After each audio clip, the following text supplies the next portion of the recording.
Well, I'd like to call to order this committee of the whole meeting of the town of Saugeen Shores and extend a welcome to everyone in the chambers this evening. And just before we get going too much, I'm going to just there is a report on the agenda tonight, but as you'll notice, all of council and much of staff are in some different uniforms this evening than normal. And we're here really to support the International Silver Stick Tournament in Scotia Bank Hockey Day, which will be taking place starting February the 5th in Saugeen Shores. There's a whole number of events that are going to happen that weekend. We're going to have a three-time women's Olympic gold medalist here and a number of different events. Along with that, on the 30th, and this is where we've got some of the old Sunoco uniforms, Lakeshore Winterhawks are having an old, I guess, I don't know what the Remembrance Day for the, Retro Day, I guess. There we go. Thanks, Tom. Retro Day, where they have got old new Sunoco uniforms that the players will be using, and they're going to auction them off to raise money for the Live a Little Foundation. And I think it's a great idea for the Winterhawks, and I think it'll be a great weekend also in Saugeen Shores for the International Silver Stick. So that is why we're all dressed like this. We're hoping to support and bring some support to that event, those events.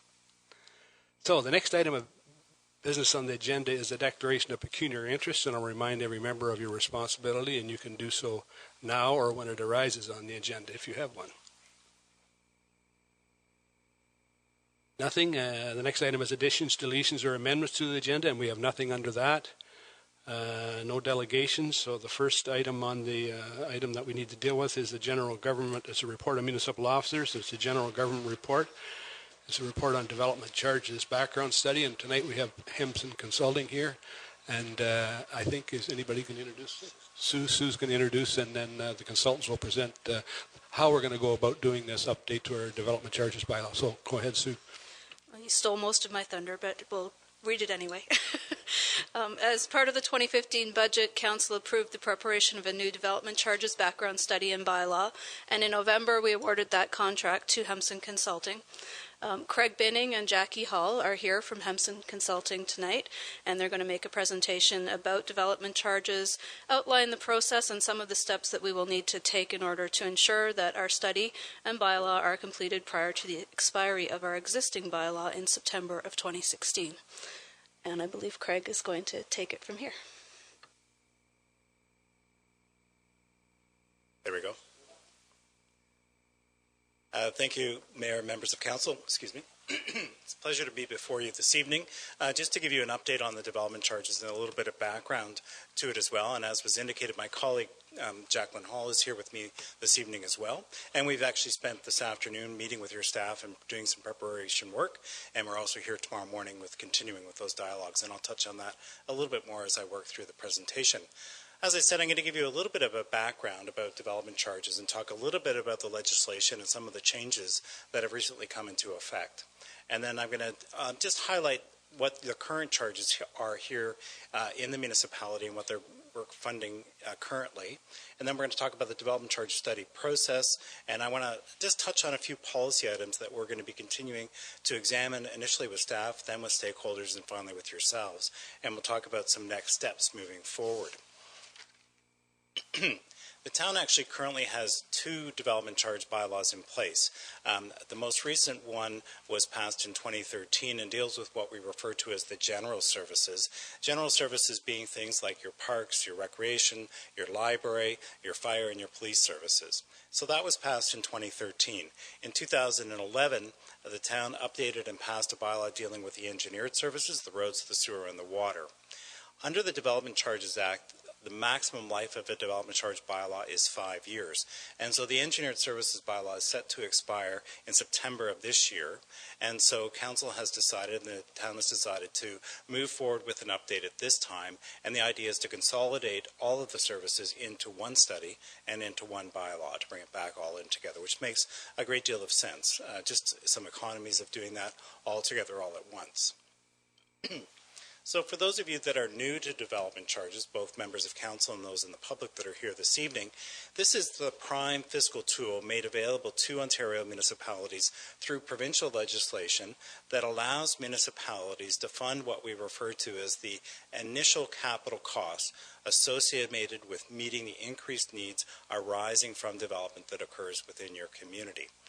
The mantra that you may have heard is that growth should pay for growth, and that the financing or the paying for that initial round of capital shouldn't place an undue burden upon your existing taxpayers and ratepayers.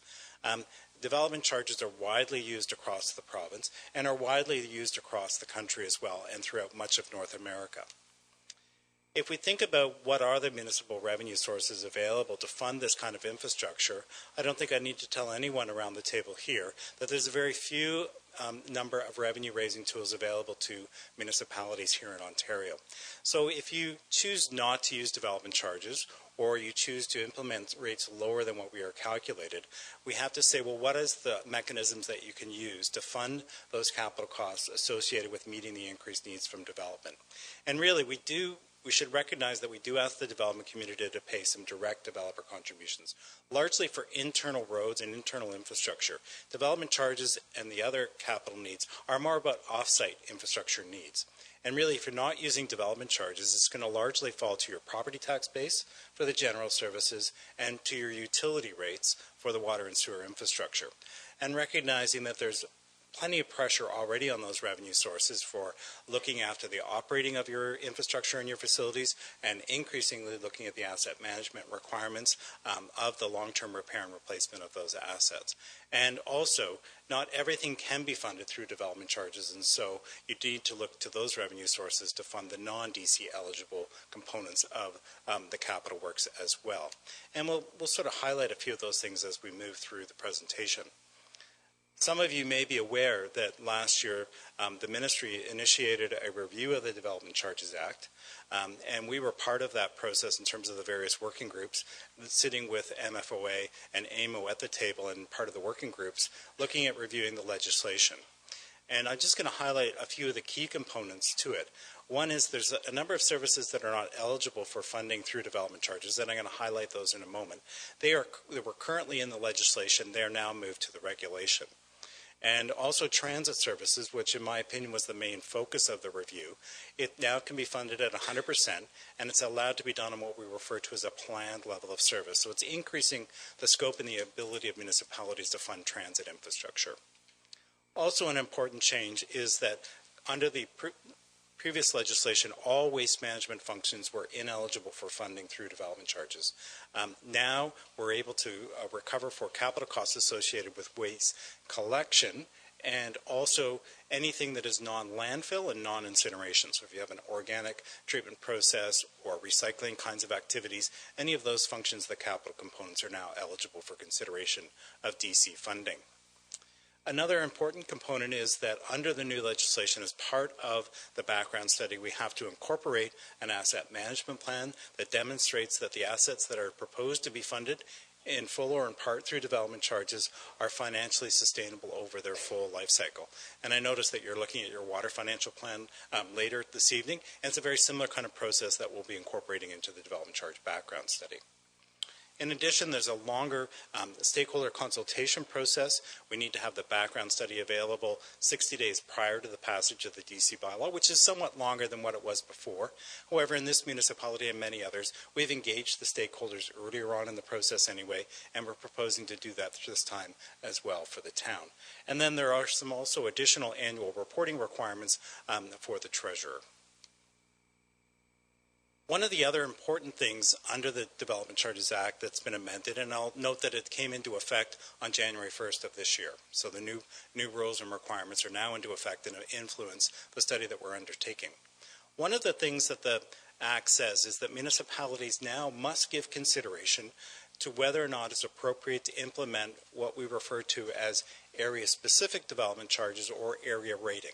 And the language in the Act says that if a service can cost different to provide in different parts of the municipality, the background study should examine that and determine whether or not to implement what we refer to as municipal-wide rates or area rates. Currently, the town levies everything on what we refer to as a municipal-wide uniform basis, so that development, no matter where it occurs in the municipality, pays the same development charge for all services. And typically, that is the most common approach used across the province. There are some important exceptions to that.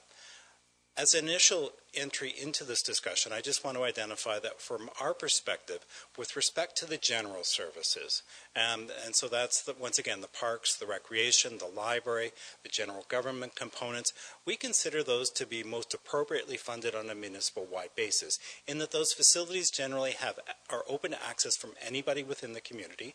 And also, if you look at the way that you plan for those services, it's typically done on a municipal-wide basis and gives consideration to total population, total households, and total changes within the community.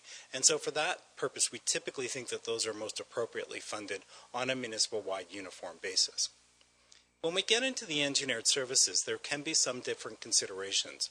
More often than not, I consider the road infrastructure to be fairly similar to the general services, in that road infrastructure is open to anyone. Anyone can drive anywhere in the municipality. And also people will, whether they live in one of the two main urban centers or out in the rural areas, will be using road infrastructure to get to different parts of the municipality, either for the purposes of work, recreation, or shopping exercises. And so we typically do road infrastructure on a municipal-wide basis as well. When we get into the water and the wastewater or sewer infrastructure, sometimes there can be differentiations of charges based on the servicing needs of individual parts or service areas within the community. Currently, your water services have a common supply point, and the systems are well integrated. And so on the surface, I would suggest that that would be appropriate to continue to maintain on a municipal-wide basis. With respect to the wastewater services, there's some components that are done uniformly, and we want to look at whether or not, and we're going to give consideration to whether or not there's a servicing differential between the two main service areas for wastewater services. And what we'll do is we'll come back to Council at a future date with our deliberations on that point. At this point in time, we are proposing that the town continue with its historic practice of levying all charges on a uniform municipal-wide basis. Just moving back a moment to the legislation and what it says. In the list of ineligible services, and so when the Act was changed in 1997 and then further modified last year, there's now a list of services for which, even if there's a development or growth-related impact, we can include the capital cost of providing those services for recovery under development charges. It includes things like cultural and entertainment facilities, museums, theaters, and art galleries, tourism facilities like convention centers. The acquisition of parkland is not eligible. You still get your Planning Act dedications for parkland, and we can include costs associated with developing the parkland, but not acquiring land for the purposes of parks. Hospitals are an ineligible service, headquarters for the general administration of the municipality, and then finally the modification to the waste management, where it used to say all waste management functions were ineligible. Now it says that landfill sites and facilities for the purposes of incineration of waste are no longer eligible. So that's the list of things that we can't consider. And I know the print on the screen is getting a bit small, but I wanted to give you an identification of the services that you're currently funding through your two development charge bylaws. The top sort of section deals with what I've been calling the general services, which is your library, indoor recreation, outdoor recreation, health services, municipal parking services, the public works, buildings and fleet, fire protection, and police protection. Those are generally what I refer to as those general services, and you'll see that many of those can only be funded at 90% of the identified amount. What that means under the legislation is once we determine the growth-related or development-related cost of providing those services, we can take 90% of that cost forward into our development charge calculations.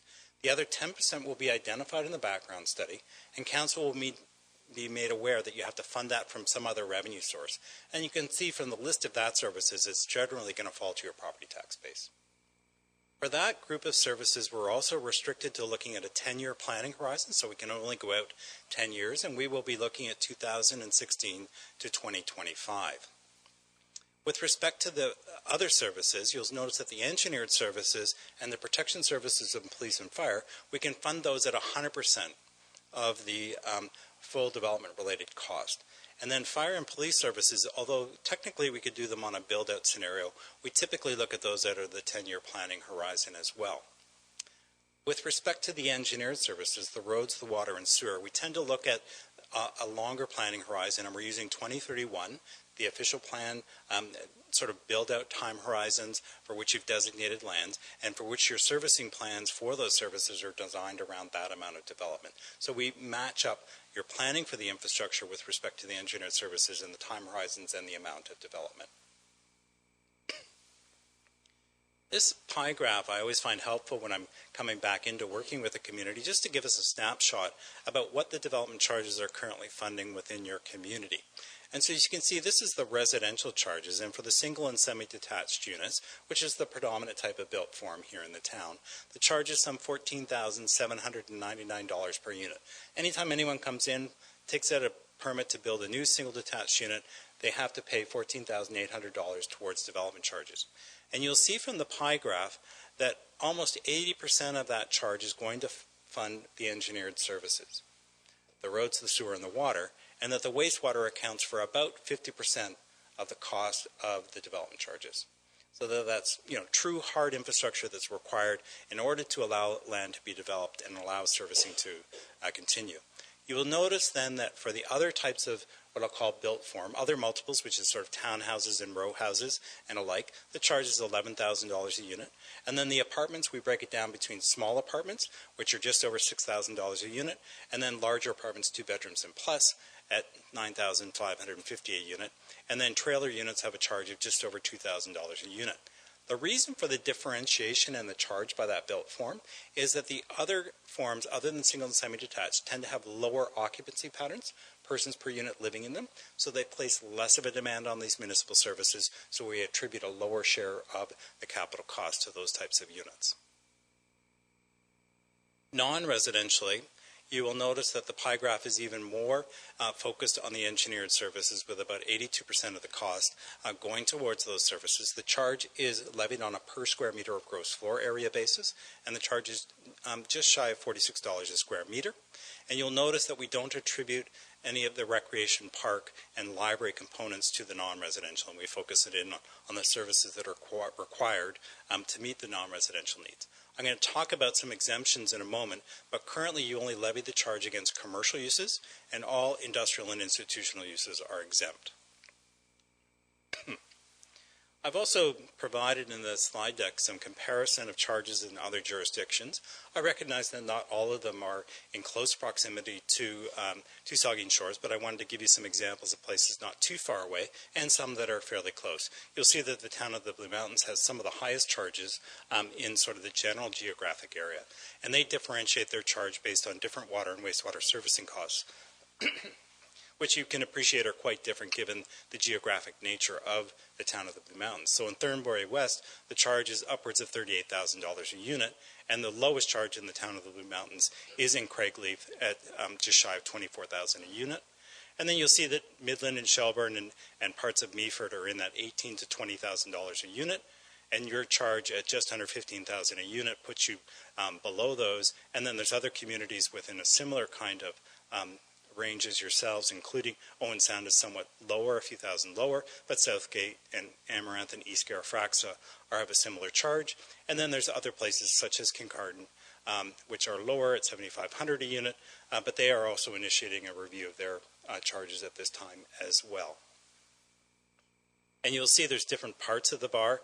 The blue piece on the very left, if at the upper tier the county levies a charge, then it's reflected there.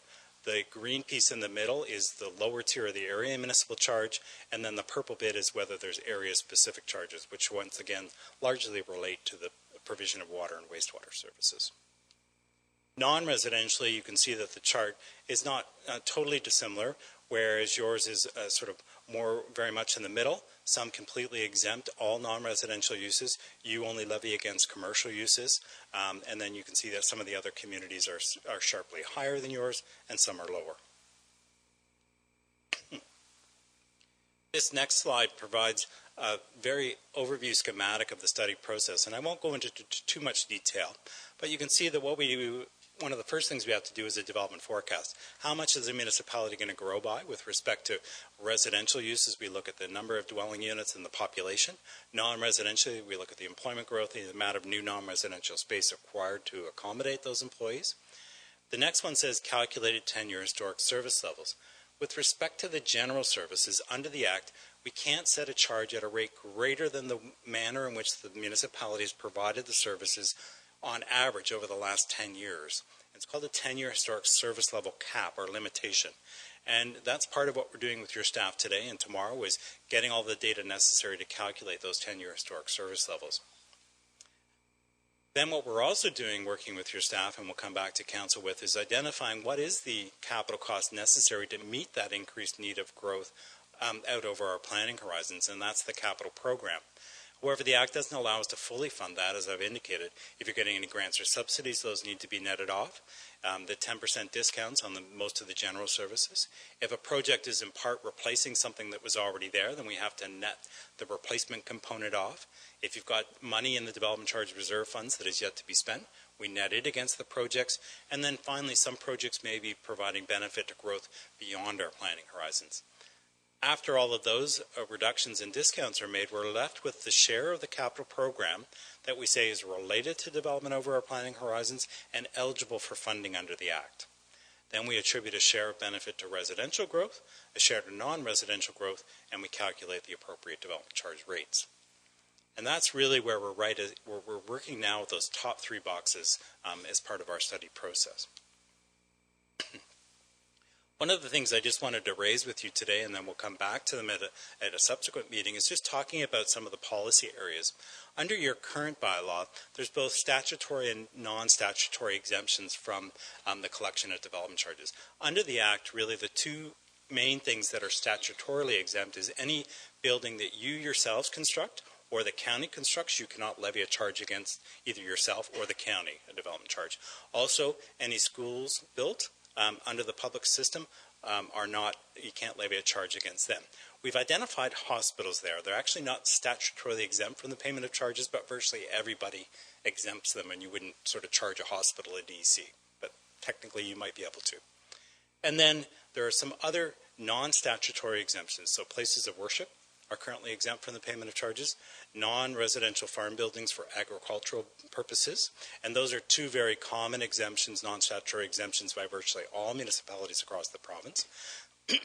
Here in the commercial core areas, you don't levy the charge against any non-residential uses, and then finally, as I alluded to earlier, any industrial and institutional development is exempt from the payment of development charges. So that's the current set of things, and we're reviewing those and surveying or doing what we call a best practices review of other jurisdictions, and we'll come back and get direction subsequently from you on that.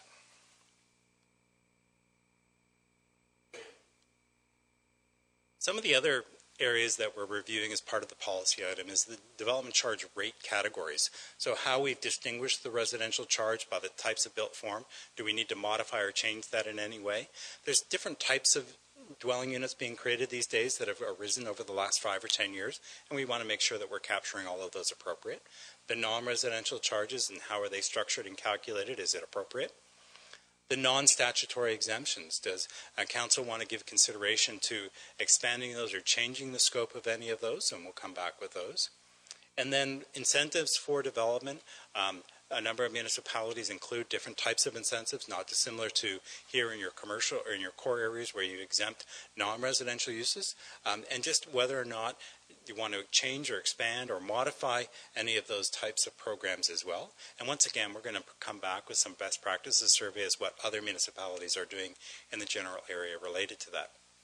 An issue that I know has come up here over the last several years is redevelopment credits. So if you've got an existing structure on a piece of land and it's being taken down and you're building something new, should the person building the new unit or dwelling or building get some kind of credit for the previous use?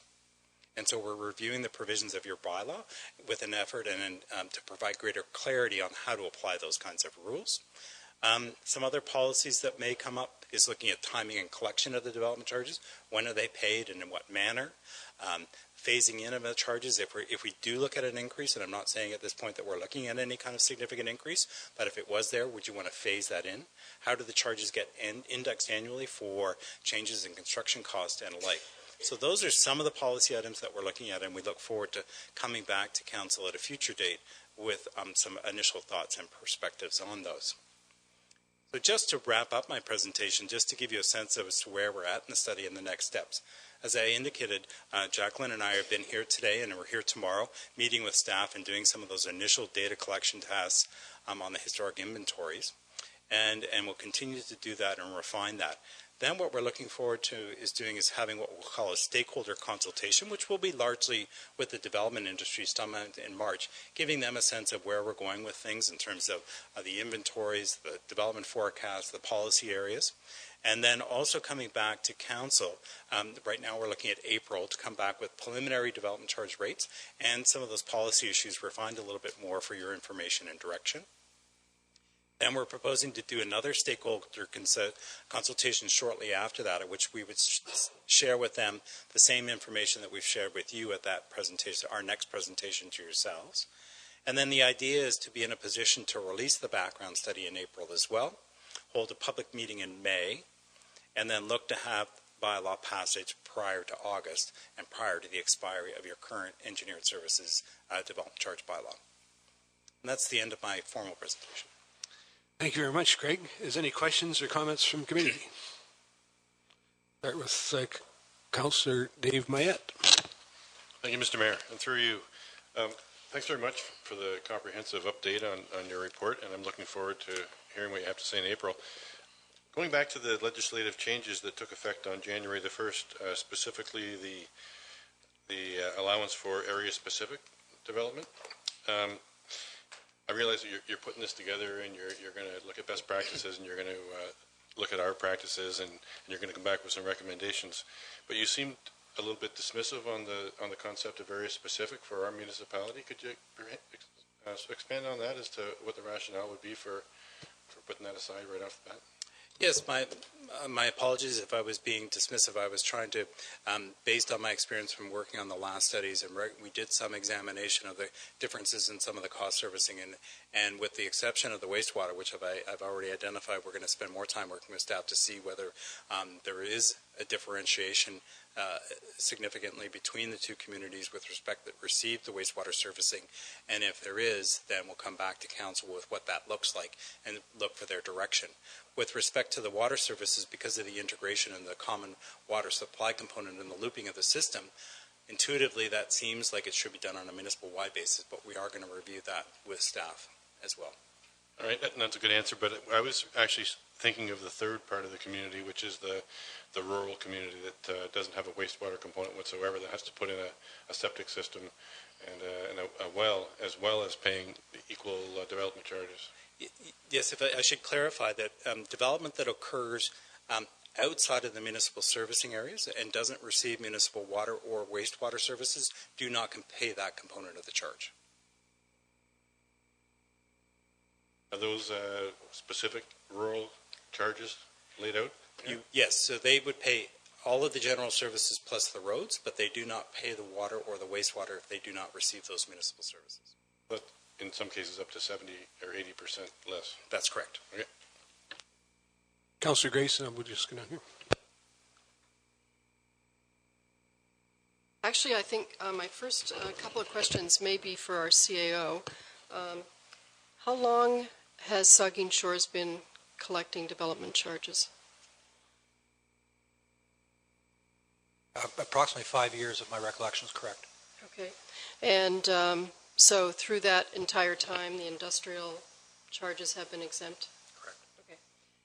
So then I'd like to ask a question of our consultant, which is, in your experience, how successful has it been for a municipality to exempt industrial industries from having development charges in terms of, I'm assuming the obvious motive is incentive to draw industries in.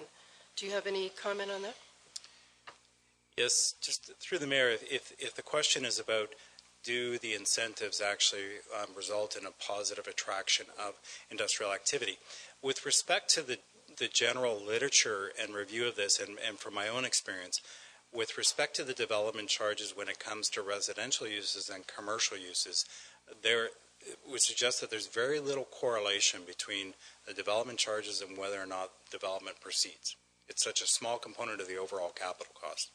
And when there's residential development occurring, you want the commercial uses there, and they want to be there.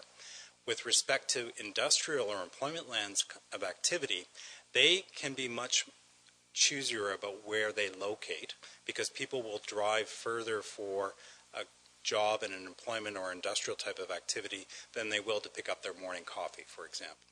And so most of the studies show that industrial types of activities are more sensitive to initial capital cost, such as a development charge. So if all else was equal, if land prices were the same, if utility prices were the same, if transportation access was the same from one community to the next, and one of them didn't have any development charge for industrial uses, and a neighboring one did, and an industry was looking to site in one of those two, that could be enough to make them decide to go to the one with the exemption versus the one that doesn't. Vice Deputy Mayor Huber. Thank you, Mr. Mayor. Two questions. When you say that we've exempted non-residential properties in the commercial core, have we made any adjustment to that definition of commercial core? Or it's the zoning map that sits on top of it, right? I believe it's the CIP area. No, it's the zoning map that sits on top of it. Okay. Then my second question is, the way you described it, and I guess I'm sure I've asked this in the past, but I'll just ask it again to remind myself. When we do this, we've established some levels or some numbers. Are those numbers set in stone for the length of the chart or of the bylaw, or is there opportunity within the time frame for us to update and change some things? Yes, just through the mayor, I'll answer that in maybe two ways. The development charge bylaws have very little flexibility with respect to doing any housekeeping or changing to them. But the Act allows you to amend, repeal, and replace a development charge bylaw at any time council chooses. So that if 2 years into the 5-year life of the bylaw, you decide that you want to change the rates because projects come in at more expensive, or you decide not to do a major project, but you have to go through a public process. You have to do a background study, you have to have a public meeting, and you have to go through a very similar process to actually creating a bylaw, but you can amend the bylaw at any time during its life. Well, the reason why I asked the question is we're very good in our community at creating reserves. So the way that I heard you describe it, when you're looking at how the numbers all fit together, if there's an existing reserve for a particular aspect that fits in there, whatever's in that reserve gets, I think you used the expression, gets netted out or something, so it gets removed. So having said that way, if we actually have been collecting money for 5 years, so we've established some reserves associated with specific kinds of activities, but we haven't actually used that money, even though we've had the development happen and whatever, are we now in a situation where we're sort of penalized a little bit because the fact that there's money sitting in a reserve which hasn't been used for the intended purpose, that in fact will set up that there's a higher number that shows up or a lower number that shows up as the process continues. I guess what I'm getting at is we're pretty good at spending development charges money for the big three, that are the big chunks of it, because often in budget documents you see when there's a determination of where the money comes from, DC's there.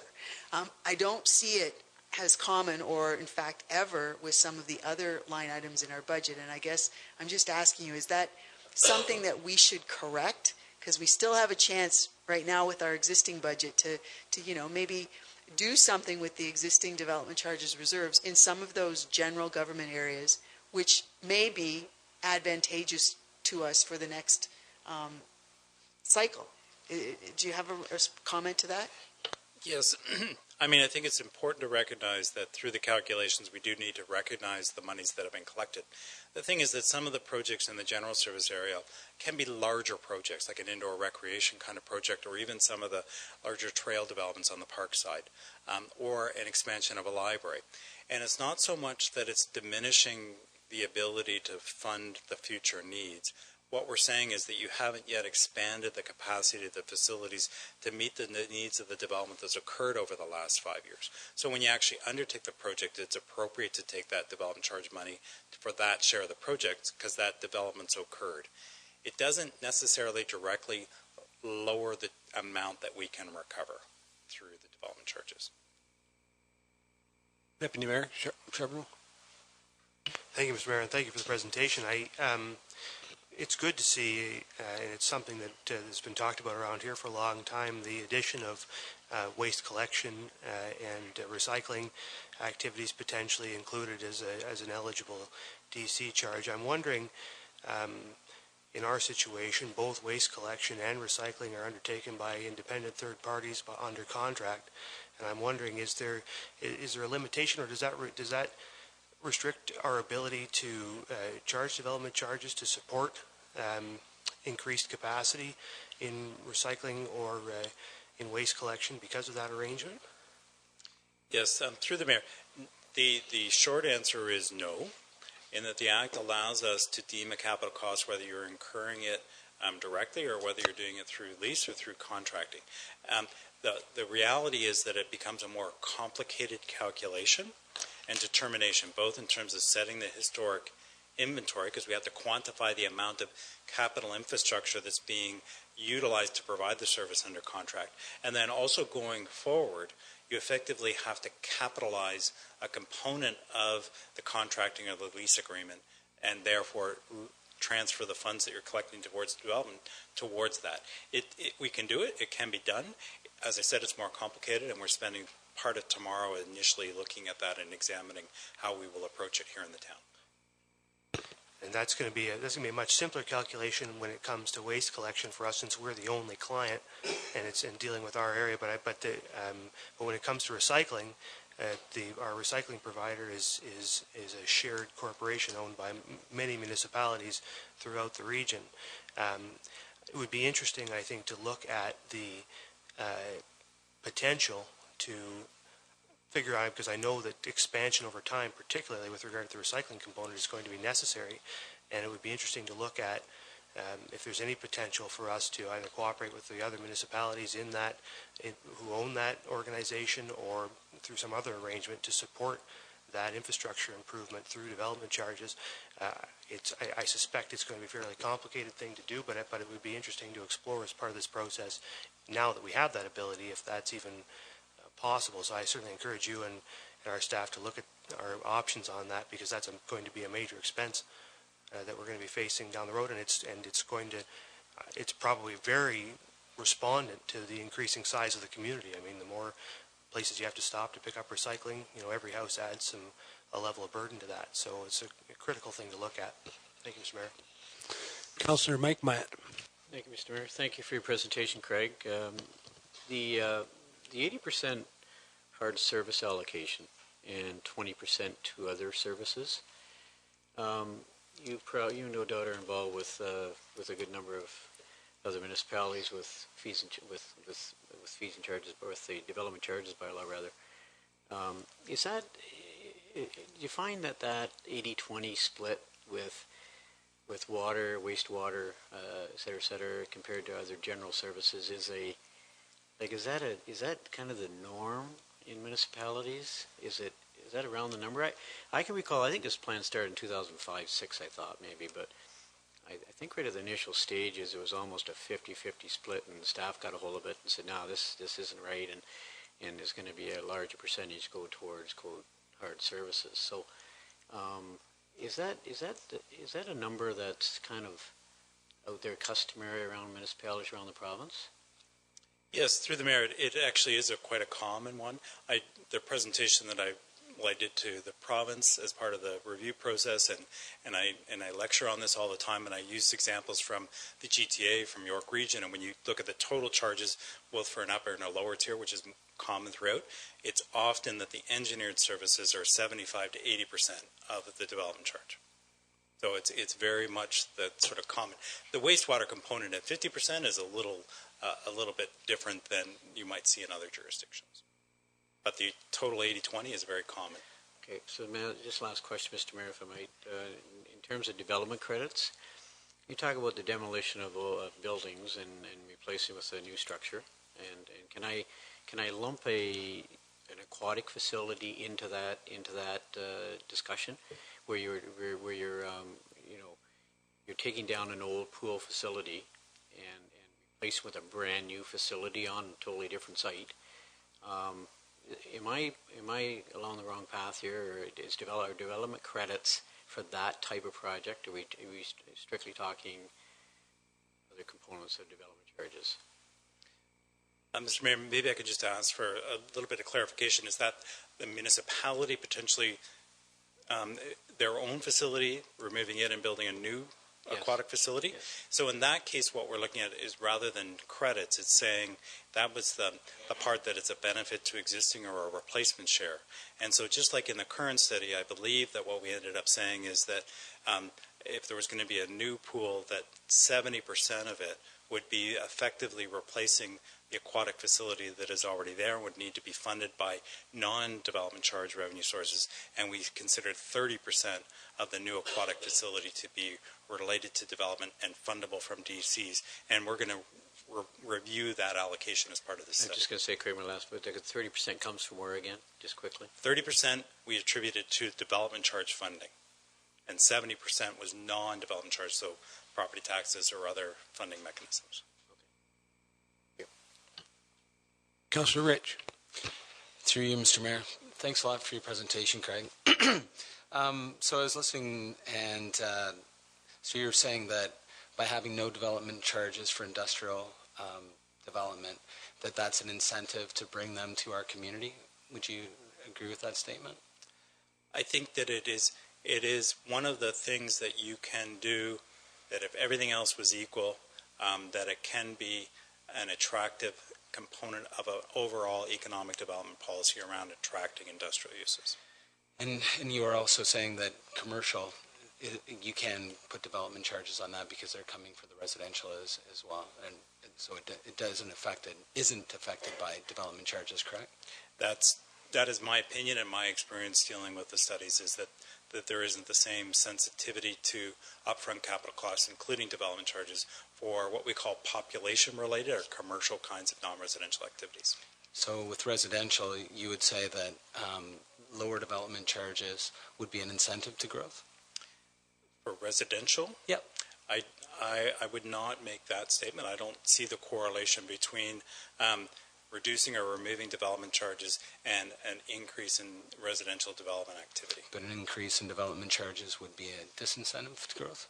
Not for residential or commercial activities. So no matter how high the development charges are, that it wouldn't stop people from moving here? Recognizing that we work under a very prescriptive piece of legislation that says that the rates can only fund the capital works that are related to meeting the increased needs arising from development, and that, as in here, 80% of those costs is about hard engineering infrastructure needs.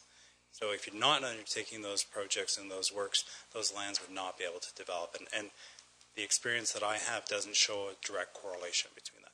There are mechanisms. The legislation itself means that the charges can only be so high.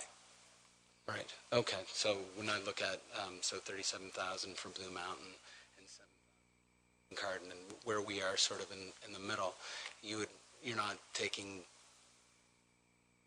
this incentive to growth as one of the factors when you're giving us advice in the future? Correct. Okay. Thank you. Okay, if there's no other questions, thanks very much, and we await and look forward to this process, because I'm sure there'll be lots more information and lots more questions as we proceed. Thank you, Craig. Thank you. The next item on the agenda is the General Government Staff Report, and it has to do with the Lord Elgin Estates development, and it's a transfer of archaeological blocks, and our CAO, Larry Allison, will present. Thank you, Mr. Mayor. This is a repeat consideration of a matter from a couple of years ago or so. The first phase of the Lord Elgin subdivision was registered in April 2013. When the overall subdivision was draft approved, there were 2 sites identified for preservation by the Ministry of Culture. Council considered a report in May 2014 where we advised that the developer had satisfied the concerns of Saugeen Ojibwe Nation through creating an easement language with respect to the title to those 2 parcels. The draft approval conditions contemplated the 2 blocks being transferred to the town once the agency and SON concerns were addressed. The blocks themselves will form a small component of an extensive north-south linear trail connection along the top of the ridge at the west end of the development. Subsequent to the approvals received at that time, SON identified some concerns with the language in the document, and we've been working on an ongoing basis since that time to revise the easement language. The Ministry is now satisfied with the language revisions proposed, and the developer concerns that SON is now again as well. So we're seeking endorsement once again of the revised language at this time in order to complete the transactions that were previously contemplated.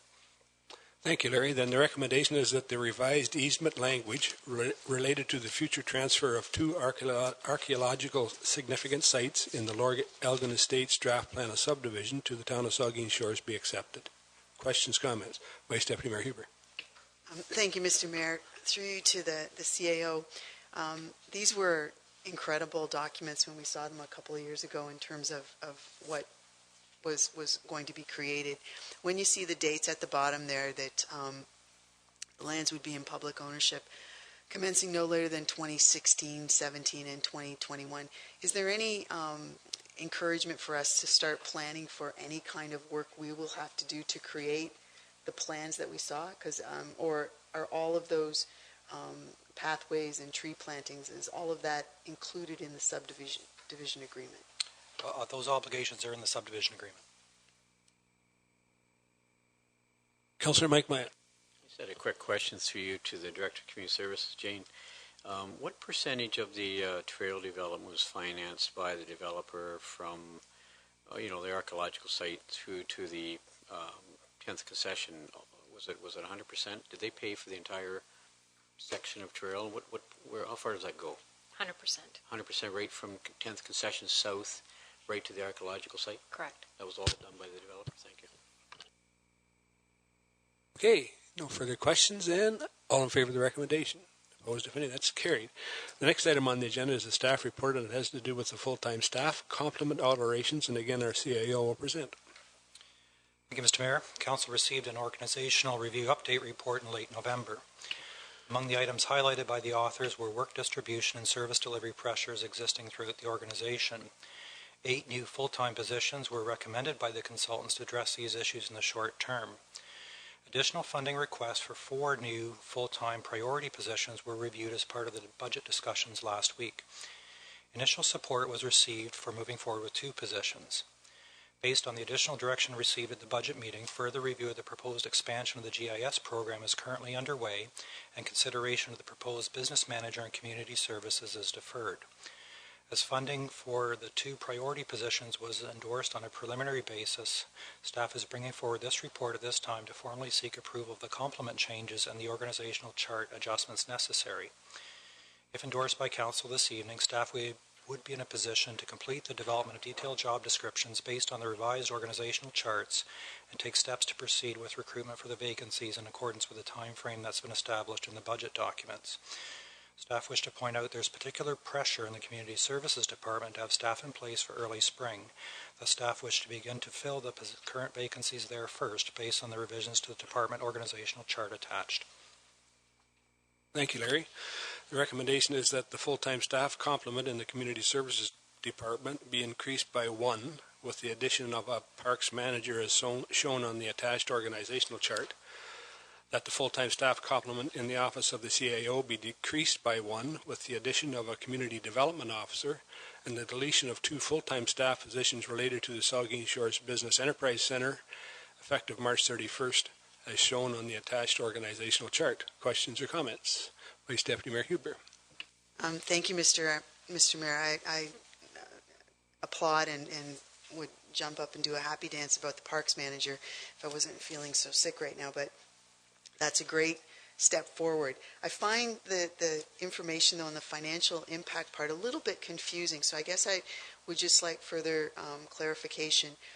The numbers that are there, what we're doing with the parks managers, we're basically looking at an existing position and we're making some adjustments to that position, so that position's changing slightly. So this one is grabbing a few things from that job description and then giving us opportunities that we are very happy to have. But I just find that the dollar figures there for the impact for the future seem unbelievably low in that category. And then on the other line, again, I think that it's an interesting opportunity to have somebody focus on some of these things that we've been talking about for a long time. But it would have been my understanding that the two staff people that worked at the Business Enterprise Center, that a lot of their wage situations were covered by that budget, which was pretty much funded by the province. So to say that, they're being partially offset by savings associated with that, I just find this all a little bit confusing. And I guess I would appreciate at our next budget meeting having a little more detail showing us exactly what the impact will be in the future. Because I think the positions are great. The numbers just seem unbelievably small in terms of the impact as we go forward, because that part doesn't make sense to me. Thank you. Okay. Further questions? Councillor Minaj. Thank you, Mr. Mayor.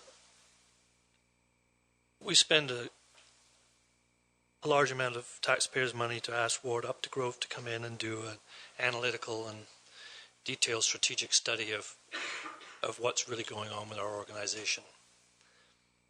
We embraced it, we read it, and we realized that it's probably just a little too expensive right now to pull off all the positions at once.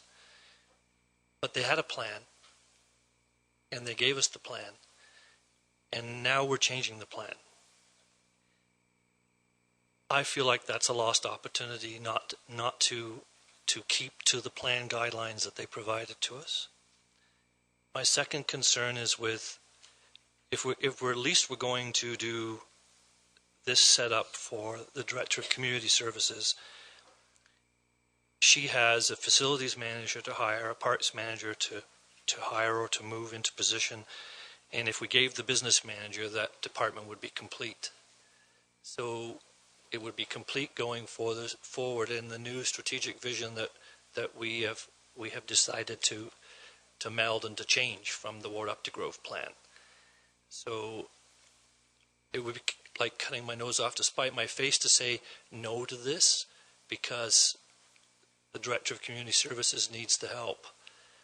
I just think we're going in the wrong direction, and I think that we should stick to the plan that was given to us, and we should, if nothing else, I'm asking if we can have the whole plan over the number of years, how all the staff positions and how the reorganization is going to take place be brought to council in the future for approval. So we know that in 2017, one more or two more positions will be hired, and they'll be in this department. And we need the whole plan. For me, we need the whole plan. Thank you. I think anything that's going to happen in the 2017 year will be subject to the 2017 budget discussions at that time. So, and that would be the time to bring those ideas forward now. Councillor Mike Myatt. Mr. Mayor, I'll be supporting the recommendation. I have had numerous phone calls, emails, people on the street talking about the new positions, and I just want to talk about the parks manager for a second. And the Bill Weingart report, the org review in 2008, called for the splitting of the parks facility supervisor manager's job into two.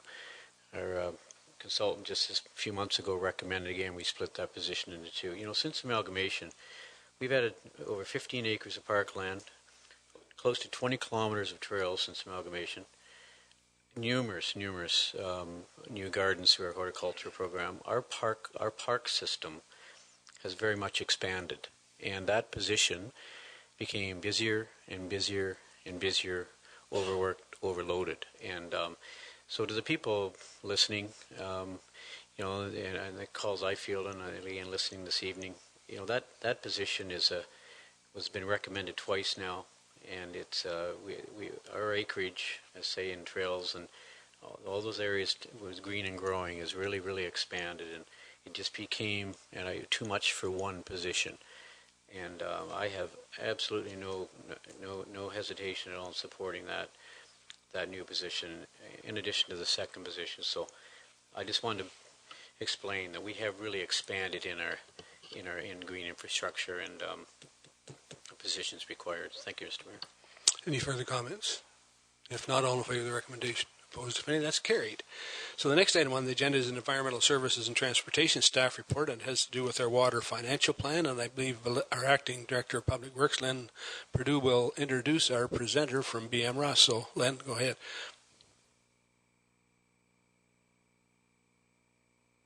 I'd like to welcome Stephen Burns here from BM Ross to present the water financial plan. Mayor, members of council, you own and operate through Aqua a municipal drinking water system, and your legal right to do that comes from a license which you hold. Licenses are issued for a period of 5 years, and your current license is up for renewal on the 1st of February. When the initial license was issued, you were required to prepare a financial plan for the waterworks system, and as each renewal comes, you must prepare and adopt a new financial plan. So the plan timing is linked to the license renewal, which is really linked to the February 1st date. The application that must be submitted to the Ministry of the Environment by that date must include a resolution of council adopting a plan for the 2016 to 2021 period. Now, the actual plans can be adjusted at any time, at budget time or whenever council wishes. But essentially, when you must adopt a plan to go with the application, and that's really what is being presented here tonight. Your drinking water system has almost 7,000 customers. It has a net book value, which is the depreciated value, almost $56 million. And if it were replaced today, it would cost about twice that to replace it. The average weighted remaining life of the works is estimated to be about 54 years. And when I say weighted, we put a little more credit or value on the particular assets that have more cost. So there's a bit of a cost weighting in there, but the remaining life is about 54 years. And current rate of replacement of the works based on your capital works program over the last 3 or 4 years and what you're submitting into reserves is about 120 years. Just information.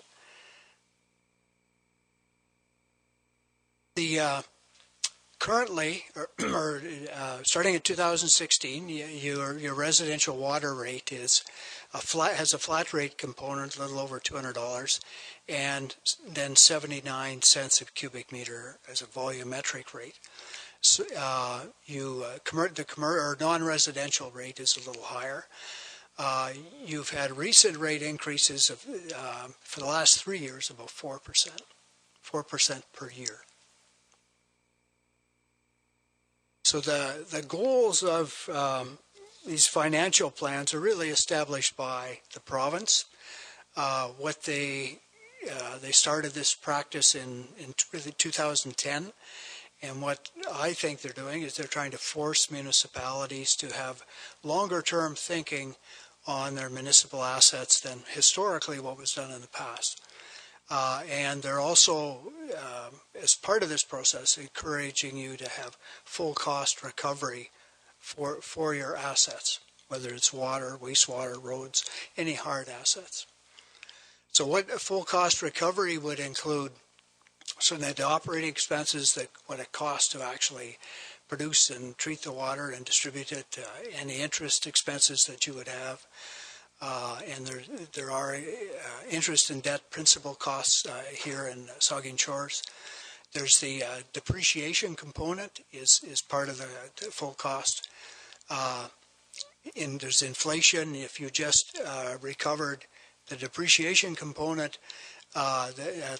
when you look at assets that have a life in decades, if you don't pay attention to inflation, it catches up to you.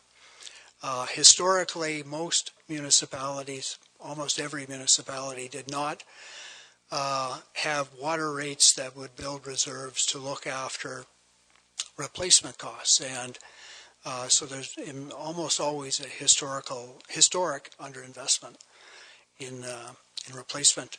Then there's costs that might be related to service enhancements. If the province comes and asks you to make some improvement to the system, or you choose that on your own, those would be service enhancements. And there's costs related to growth, and which hopefully are addressed through development charges. So those are really the components of full cost. Current situation in terms of your waterworks is your revenue is about $2.8 million. Actual cost of operations, not counting depreciation, is about $1.35 million. The amortization expense, the depreciation component, is another little over $1 million. So you're a year. You have $7 million in debt, and reserves at the end of 2015 were just under $2 million. So your your debt is about 14% of the asset value net worth, and your reserves are about 4%. This is just give you a sense of where the money goes in terms of operating. The bulk of your operating expenses are related to the operations component, treating the water, pumping it, distributing it. So the Aqua's costs are included in that. Energy is included in that. You have interest on debt here is about 20% of your annual operating costs, and the rest is divided over a number of things there.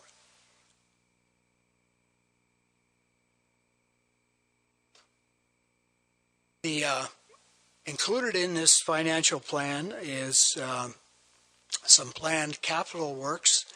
A lot of what we've done here is really just make allowances consistent with what historical expenses have been. There are some significant projects that are included kind of more by name, but the water treatment plant and sort of your facilities component of this,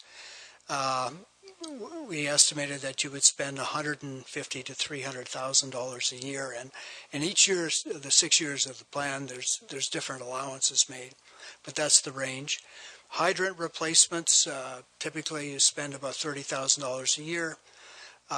One major capital project here is a plan to replace the Port Elgin standpipe, almost $1.4 million. And water main replacements, there's a significant number of those in the order of about $3 million over the next 6 years. So in total about $6 million in 6 years, $1 million a year, which is just matches the depreciation amount approximately. So in order to come up with what the plan might look like, in consultation with staff, we set some goals. One is that you'd want to raise enough money here to complete the capital program. The intention was to incur, in order to do that capital program, you wouldn't do any additional borrowing. And you would also improve, over the 6-year period, your financial position.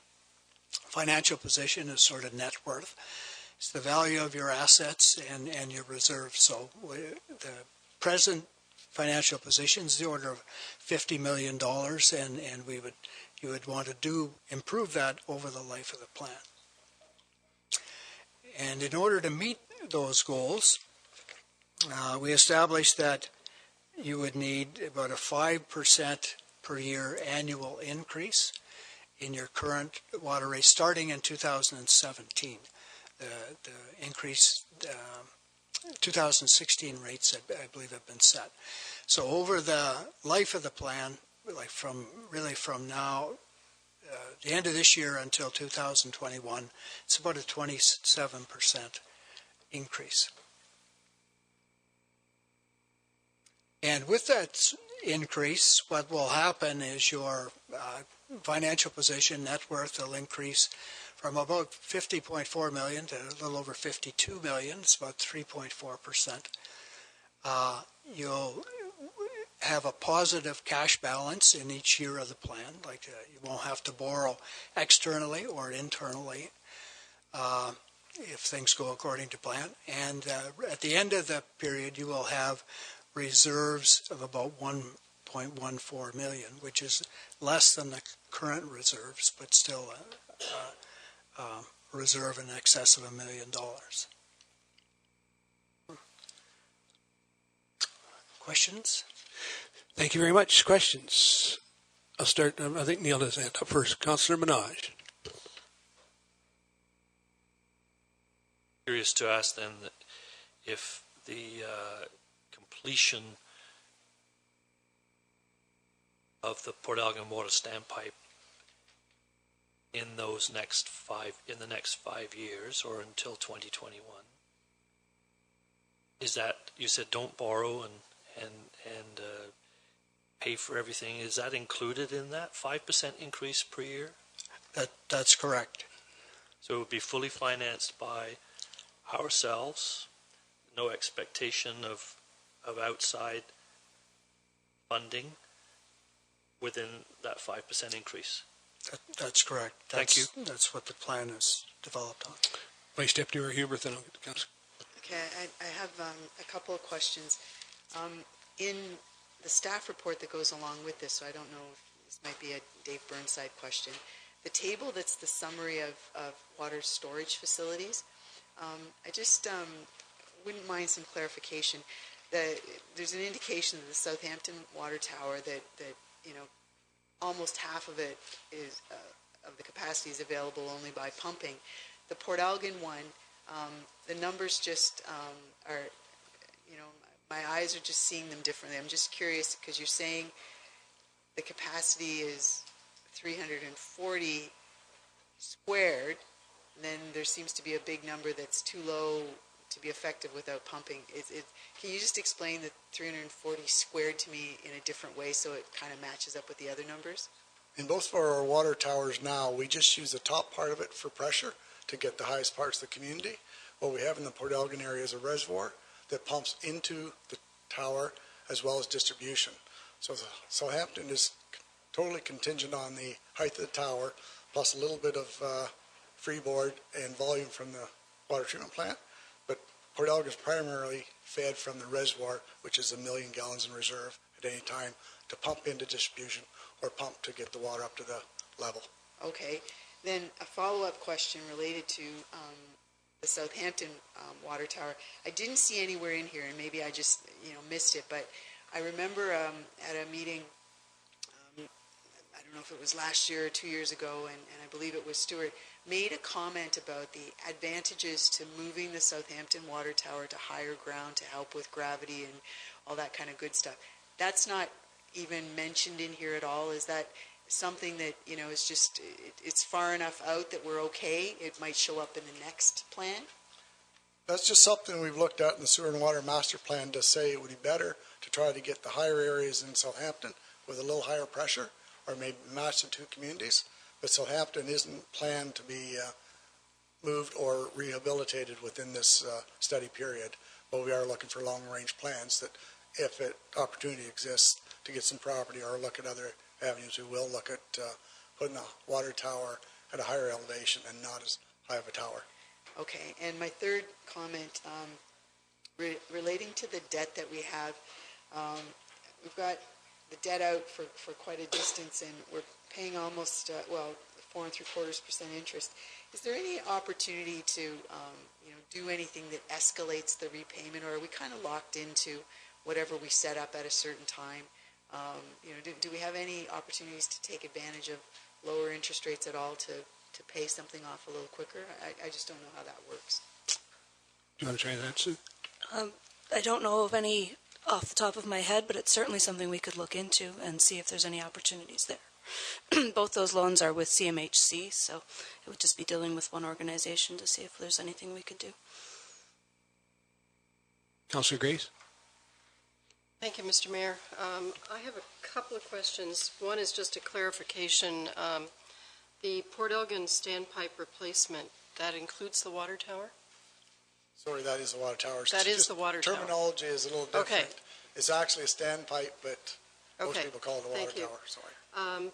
My next question is goes back to development charges, and I noticed in table 8.1, which is page 12 of Dave's report, under the financial operations for the DC Reserve Fund transfer, the only money that's coming in terms of revenue projected from 2016 to 2021 from the DC Reserve Fund transfers in 2017 at $150,000. Do we use DC funds for our water revenue? Do you know, or Sue, I should be asking you, I guess? Yes, we do. Oh, we just put that one in as a placeholder because we know the DC study is going to be done before August of 2016, and that's when the council will go back to this and look at an actual rate to apply to this. Right now, we're just saying this is kind of the money we need to sustain ourselves. It's not a rate study. It's not binding. We just need it for the drinking water study.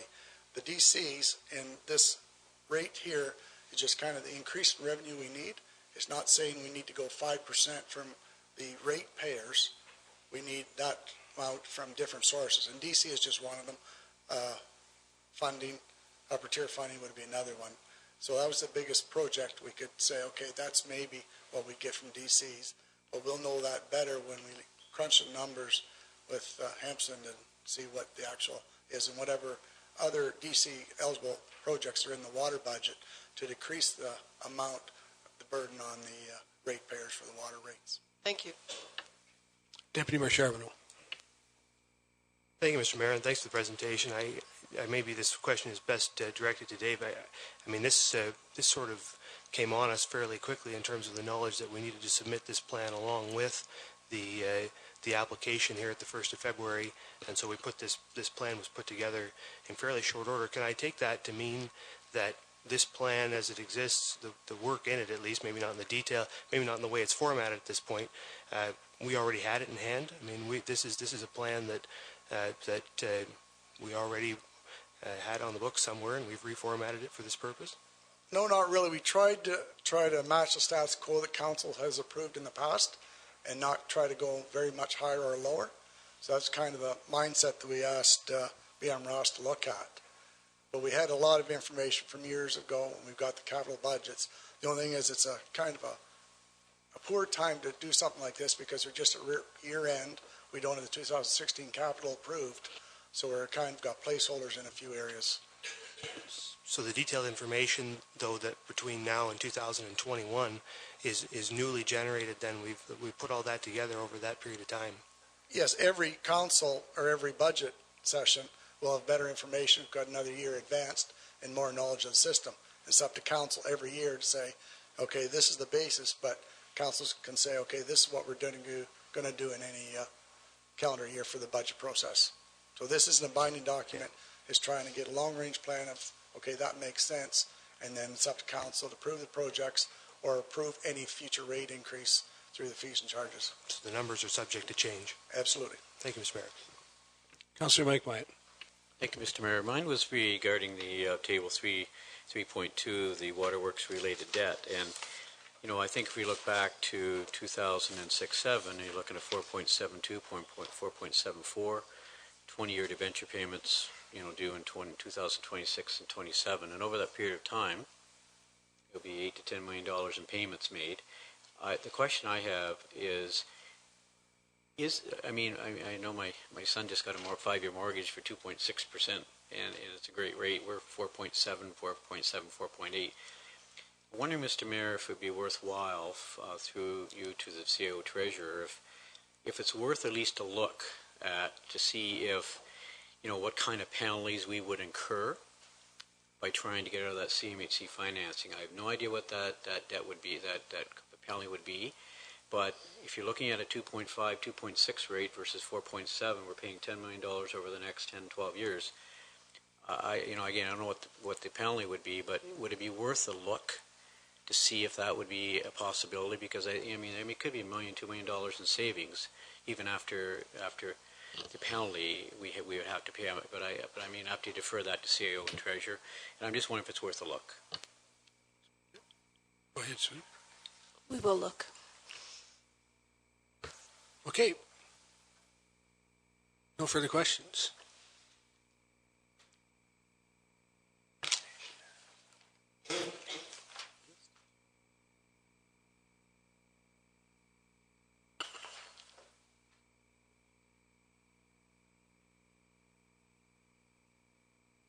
So there is a recommendation with the report, and the recommendation that Council adopts the drinking water financial plan for the period of 2016 to 2021 as proposed by BM Ross and Associated Limited in a memo dated January 15, 2016.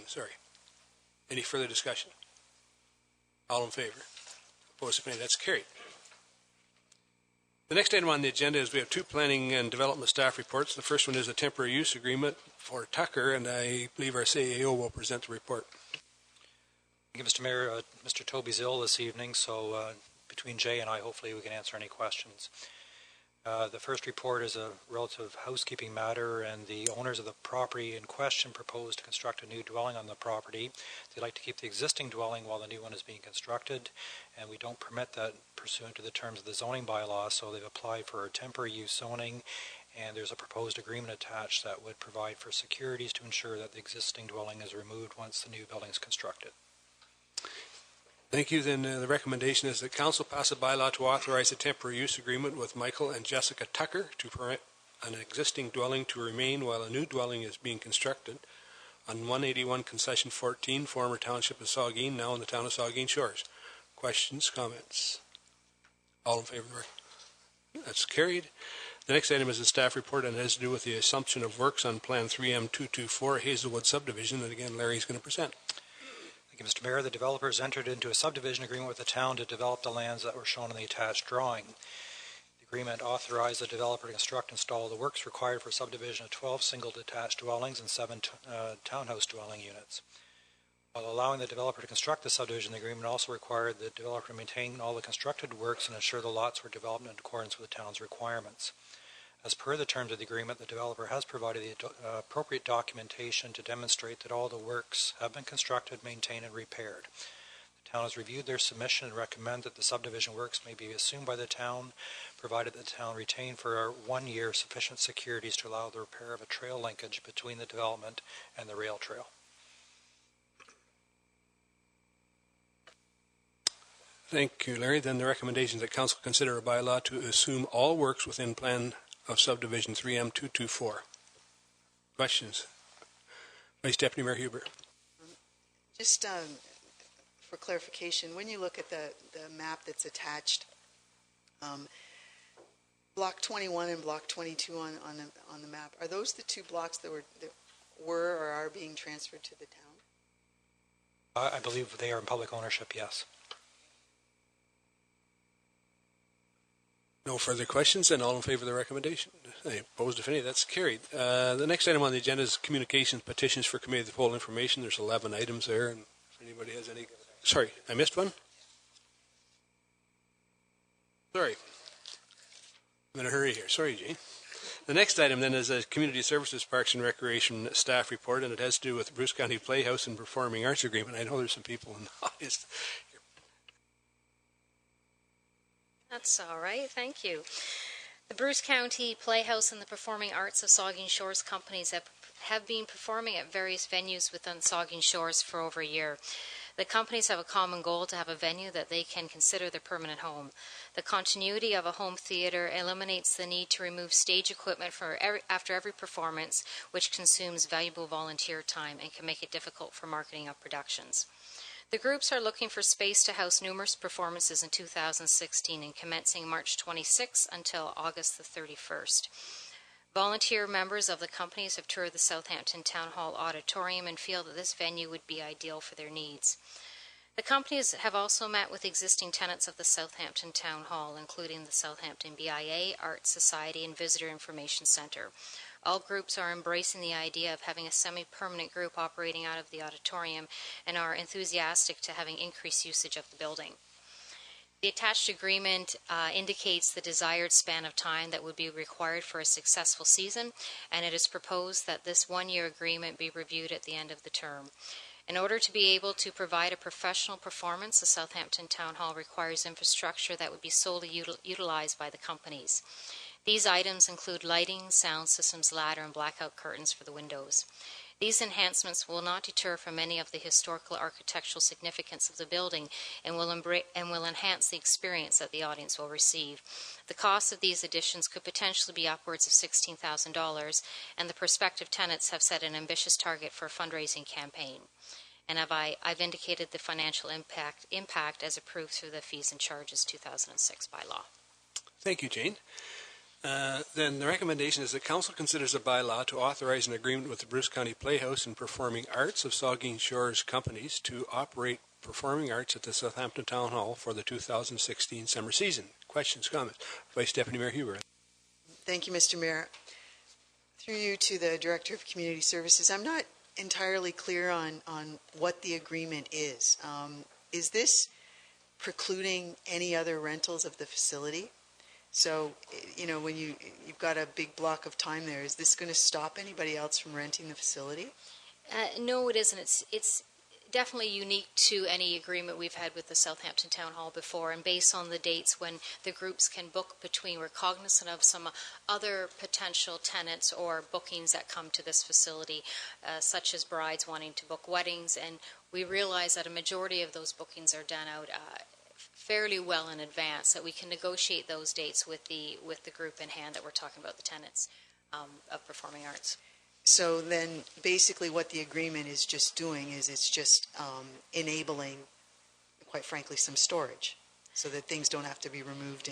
Yeah, we're certainly trying to accommodate them as best as we can because we recognize the detail that goes into performing theater arts. Well, then my question becomes, and just for clarification too, when I read the agreement, it appears as though there's potential for the municipality to hold the license when there's a licensed event in there. They wouldn't have to have their own license unless they're going with an outside caterer who has a license. The municipality will not hold a liquor license. Okay, well, my read of the agreement, I read it as we would have the license. So just I'll follow up with you about that afterwards.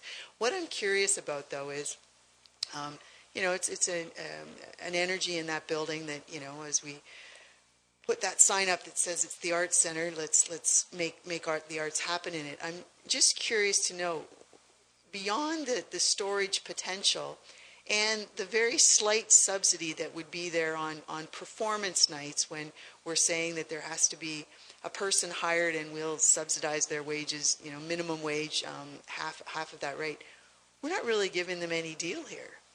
Except for the storage. So I'm just curious, you know, there doesn't appear to be a break in the fees. There is a break for the performing arts groups through our fees and charges. Yeah, but there's nothing beyond that. Correct. As part of this. I think what we're saying is that we are recognizing that this will be their home theater, that this is a spot where they can call a place of their own without having to change venues frequently, which was happening in the past.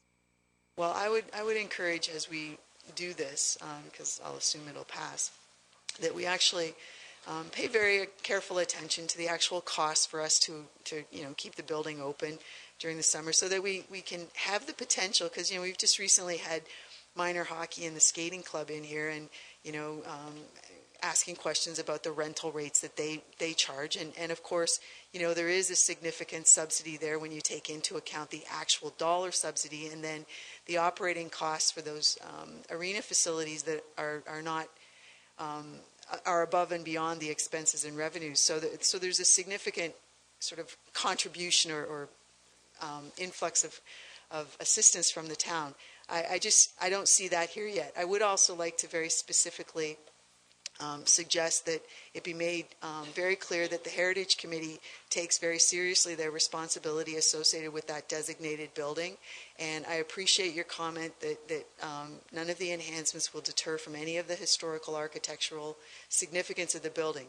There are some interior elements that are very specifically noted in the designation. We would appreciate assurance beyond this general statement that some of those features will not be impacted.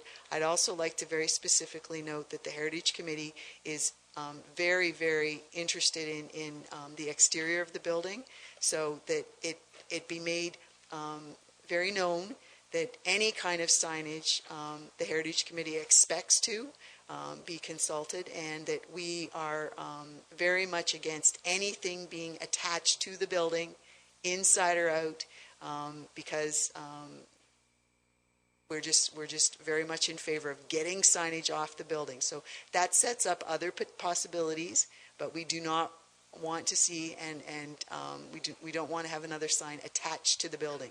We've done a good job recently with having signs removed from the town hall. So I just wanted to say that out loud, because I know there's lots of people sitting back there in the audience that are going to want to have a sign up, and certainly attaching a sign to the building is not something that the Heritage Committee will welcome as a possibility. So we got to be more creative with that. But I would also like to hope that as we go forward with this, that we find a way to recognize that we provide subsidy support in lots of different ways to groups and organizations. And I'm sure that there'll be lots of in-kind stuff sort of buried in here. But when this thing is a big success, we should look forward to a much better agreement for the future. Thank you. Councillor Grace. Thank you, Mr. Mayor. One question to Jane for clarification. So the facility rental fee, that $126.30 figure plus tax, that's for, it's not a per hour charge, is it? No, it's not. It's for their booking. Right. Okay. And then I just would like to say how pleased I was to see this come to us, because I think this is a really great opportunity for our town to increase our arts offerings, which are already significant. And as you say, making this a cultural hub, I think this is fantastic. So. Councillor Mike Myatt. Thank you, Mr. Mayor. Through you to our Director of Community Service, Jane, could you give me just a rough idea what the quote black nights would be in terms of dark nights where the hall is not rented over the 7-day period? Is it a 50% occupancy rate? Is it 25% occupancy rate over the course of the year? What's the average? It's far less than 50%. 50%? Far less than 50% where the town hall is booked on it. Far less than 50%. First of all, I just wanted to say I wanted to congratulate the group. I think it's a wonderful use for the Southampton Town Hall. It's a very positive agreement. I think you've obviously had good meetings with the group. I got this Kitchen Witches performance this past summer, and that group does amazing work. For not a large organization, do some really, really good work. And I think it's a really good use to create some more usage of the Southampton Town Hall, create a little bit of extra revenue. And I wish the group all the best. Deputy Mayor Charbonneau. Thank you, Mr. Mayor. And I mean, one of the most important things to be able to improve the longevity of the Southampton Town Hall and to make the improvements we all hope to make to it is to have a use for it. And this is a great use, an obvious use for the facility, and I think it'd be a great thing. I'm just wondering, with the comments in the report about enhancements to be made or that need to be made, and the $16,000, which I mean is a great investment in the facility, I just wonder, is there going to be, do we anticipate that when it comes to things like lighting and all those things that we have the infrastructure, the core infrastructure inside the building, electrical and all those things to support? Because these, stage lighting is powerful lighting, requires a lot of power, and so do we have everything we need there in the building, or will it require infrastructure improvements inside the building to support these things? We will know tomorrow at 10 o'clock. We're meeting with the ESA on site. Okay. So we'll be doing a tour with the ESA to get some advice from them on if anything it needs to be done or not. So it's a little premature for me to answer that question. Okay. Thank you, Ms. Mayor. I had a comment, Mike. I had they play this with the Kitchen Witches this summer. I had a part in that, and it was quite an interesting evening that night. I got my face all covered with some food, so. But it was really, I agree with you. It was really a great night, and this group was great, and I hope they have great success up there because it's something I think that town hall was originally designed for, and has been lacking for many years for a group to go in there and use it in this form. So I wish you the best of luck. Anyway, all in favor of the recommendation. Opposed, if any, that's carried. The next item now, I'll get to it, is the communications petitions for a committee of the whole information. There's 11 items there, some minutes and items. I'll start with Councillor Grace. Thank you, Mr. Mayor. My question is on the source water protection letter. And so I guess the questions are probably, I don't know if they'd be to the CAO, to Len, I'm not sure. But one of the questions is just to clarify, is this the fueling station at the harbor? No, I think the 136 Elgin Street? Oh, it's I'm talking about a public meeting on Tuesday, February 9th at the Rotary Hall. That's correct. Yeah. They'll have all that information there, and they'll identify the events that potentially do threaten they've determined, I guess, that they potentially do cause a minimal threat to our intakes. And well, I went to the public meeting in Chesley last year around the beginning of February, but so I saw the presentation that the group did then. But my first question is, can you identify exactly what they're talking about? What 136 Elgin Street is? Through Mr. Mayor, I'm not specifically sure, but I do understand that you were going to have a presentation here at your next council meeting with respect to this issue. Okay. And so just because there's a short timeline between that presentation and the public meeting on February 9th, in the meantime, how will we advertise this to the public? And one of the things in the report talks about, or in the correspondence talks about, notifying residents who are within a certain area or zone. Are any residents of Saugeen Shores getting that would be the responsibility of the Source Water Protection Committee to do that. But do you know if any residents of Saugeen Shores would be getting such letters? I don't. You may. I believe that Mr. Doyle gave a list to them a couple of weeks or so ago, so I believe a notification process is underway. And other than that, how would we be advertising to the public in general? This is the Source Water Protection Committee's mandate. It's not ours, so it's their responsibility to do that. Okay. So my final question on this is, back at our January 11th meeting, I asked about an issue. I think there was a report or a correspondence from Source Water Protection, and it was talking about risk management plans. And the information on the 136 Elgin Street site talks about needing to have a risk management plan created. At the time when I asked about this in general, our CAO indicated that risk management plans do not apply to our town as we do not have any areas of risk. But in this correspondence, it appears that we potentially may. So my question is, will we be learning about our risk management plan at our next meeting? I believe Mr. Doyle answered that question at the council meeting and indicated that in the first report there weren't any risk areas identified because they didn't use the intakes in the lakes. What you're going to hear at your next meeting is how the technical committee that Mr. Doyle participated on contemplated a change to that plan and what the implications for the community are. So we will be learning about the changes at your next meeting. At our next meeting. Thank you. Vice Deputy Mayor Huber. Two things. If you read the police services report concerning accidents, stay off the road at 2 o'clock on Fridays. That seems to be the big time in the day.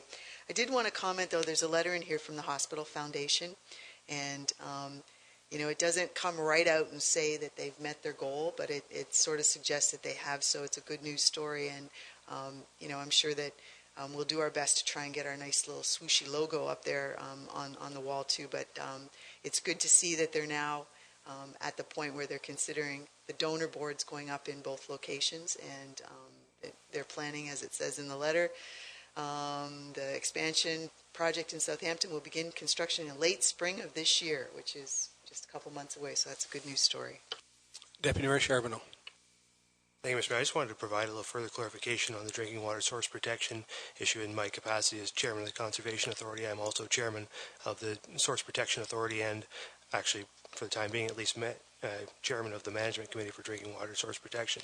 And I think it's just important to be very clear about what's happening here. We have an approved source protection plan that has been approved by the Minister, and it's currently in place. This is an amendment to that plan that's being proposed. And so the reason why we didn't have any need for risk management plans up until this point was because the approved plan, the one that's been worked on for the last decade, didn't identify any risks.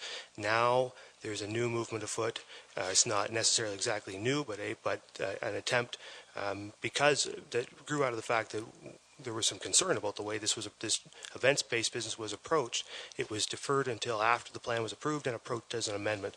And so we have to, the committee's working through the amendment process, which includes public meetings, and there's a plan in place to hold those public meetings and consultation, et cetera, that's put in place by the committee.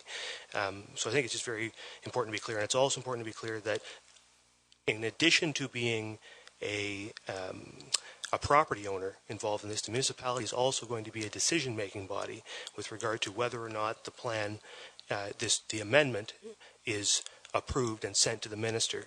It will have to get approval from the council of the town of Saugeen Shores and approval from the Drinking Water Source Protection Authority. So we have a broader responsibility, not just for our own property here at Elgin Street, but for every property across the municipality which may be subject to the new regulation if it's approved. Thank you, Mr. Mayor. Thank you. That will play itself out as it does as we go forward with that next step in the plan. So the next item on the agenda is a report of department heads. There's 3 information reports. The first one is the accessibility status report. There's a second one on the Ontario Municipal Board hearing on 219 Dall Side Road. And the third one I think I kind of captured in the introduction. If there's any questions of the other two or any of them, just let's have Councillor Grace. Thank you, Mr. Mayor. My question is about the accessibility status report. I couldn't see, or didn't see, or maybe missed anything about tourist camp bathrooms. Would that be included in this? And I just didn't see those on the list. Yeah, so the intent is to list all the projects that have been completed, so I'll certainly follow up with that one.